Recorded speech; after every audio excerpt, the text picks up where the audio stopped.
everyone, hope you're all doing great. This is Hebaqureshi and I welcome you to my channel. In today's video, we are talking about a very common problem, that is how to be fluent speaking in English, or how to start speaking in English, or what is the strategy that would help me to speak English fluently or without any embarrassment, things like that.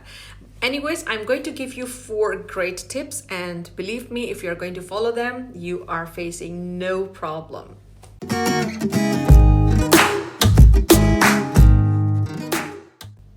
Number 1, the mindset. For learning anything, whether it's a language or any skill or any new subject, this place needs to be on the best ever status. By mindset, I mean it's very important for us to treat English language like any other language. For example, if we are in China, in Japan, or in Sweden, or in any other country where they are preferring to use their own language rather than English language. So we should take it out from our mind that English is the only language in the world. No, it's like any other language. For example, if an English speaker would have to speak in Arabic, or if he has to speak in Chinese, so of course they would go through all those learning stages or difficulties that we face or anyone can face while learning English language. So this place needs to accept that English is like any other common language, and we should treat it like that.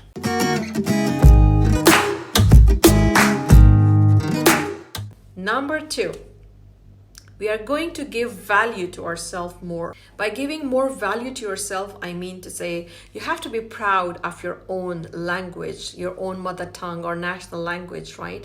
Your history, your culture, and your ancestors, because this is something you're not going to be compromising at all with any other thing. So this overwhelming concept that I'm learning English and this has something to go with my level of confidence or level of prestige or I don't know what, just take it out from your mind. It's not going to work at all. So you are going to be so proud of your own identity and your own culture and your own language. You are learning English as a second language. This mindset is very, very critical.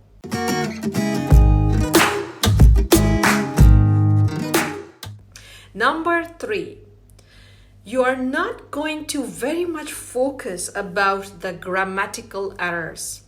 Language will take care of its, the technicalities. If you think like, I would understand the sentence structure first, I would understand how to make present simple sentences and then the past sentences and the continuous sentence only after learning all the grammar, then I will speak, then it's wrong. It's not going to work like that. You should see that even, learning any other language, we are learning it from the environment, from the people who are expressing, using that language in different emotions. So we learn more from our visual rather than sitting down and listing the basics or the rules or, how to go for sentence structure. So we are not going to consider that. That would come, definitely, that would come as the end result in the end, but not as the first priority for you to learn English language.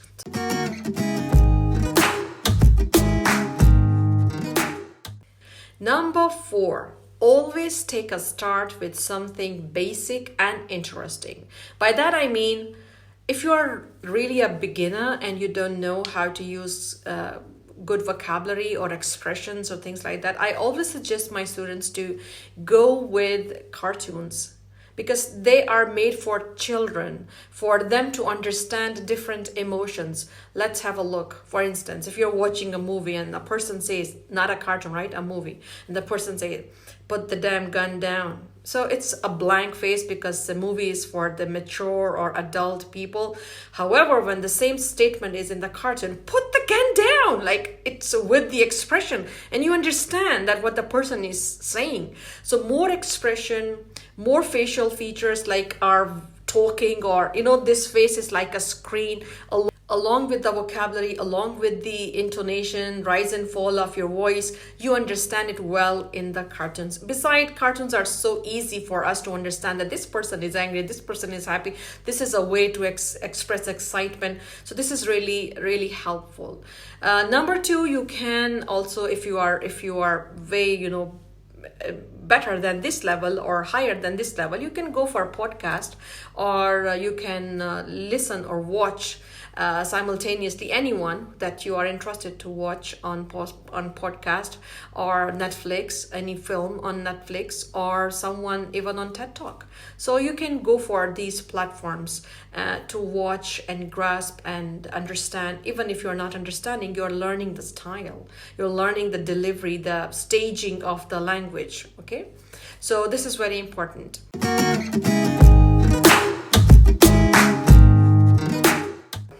We have to act.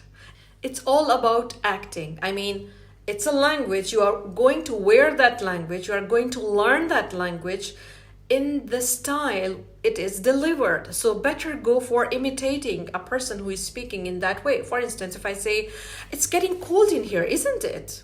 So I just gave an expression like, okay, you heard it like fast in the beginning, but imitate it with the person who is saying, like, it's getting cold in here, isn't it?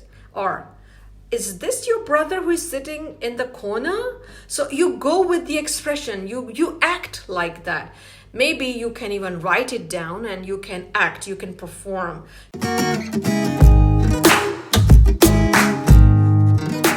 The final thing, which was not in the list of 4 these tips that I gave you, but you can keep it in your pocket, I call it the so what. What does that mean? It means if you are making grammatical errors, if you are making pronunciation problem, you are a beginner, you're learning the language and it's your initial stages, don't feel shy. Just think, so what if I made a mistake? The good information is, or the good news is, you are improving, you are learning. So all in all, it has nothing to do with your respect, it has nothing to do with your ego. It's all in all a language and you are learning the language. Hope this helps. And in today's video, we have discussed 4 points, so we can list them all one by one. So number 1 is you are learning or treating the language as a language, as any other language. Number 2, you're valuing yourself more than anything and your identity. Number 3, you are going to always start with something interesting and easy. Number 4, you are not going to panic about the language and its rules. I mean, the grammatical rules. You are not going to worry about that. And tip number 5, which was not included in the beginning, but it is so what. The element of so what. It would give you self-confidence and pride that you need. That's it for today's video. I hope you have learned something. And for the next video, we would be discussing something more interesting. I hope you have enjoyed it. If you're new to my channel, please subscribe to the channel. It would be really nice to have you. Stay happy, stay healthy.